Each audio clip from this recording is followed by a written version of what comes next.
taking a deep breath around this table could be cancer causing.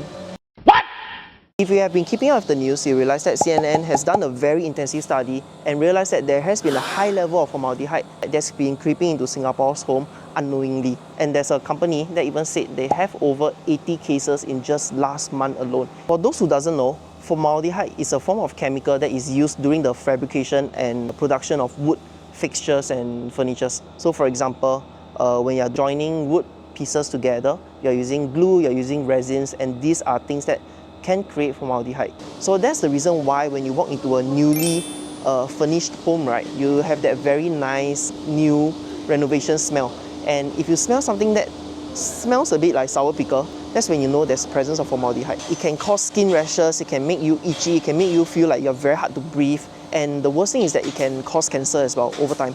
And imagine you're moving to a newly renovated home and you don't even know why your kids are falling sick all of a sudden, and just for no reason they are coughing, they are wheezing, and you could not find out the reason why. And this is what happened to one of the family in Singapore recently. And of course, you can see the article here. At one point in time, my son was sick for a continuous 2 months. Sometime in the month of April, my friend came over, and she's actually an architect. So when she opened up one of the cabinets, she was like, oh, strong formaldehyde smell. So today, I'm going to give you 3 tips on how you can protect your family by finding the right contractor and the right ID firm to work with. So tip number 1 is to find a reliable contractor. And how do you do that? You can go to ACRA and verify if they are a company that has been around for many years. Tip number 2 is to find out the fabrication and the procurement process. How are they getting their materials? Where are they getting it from?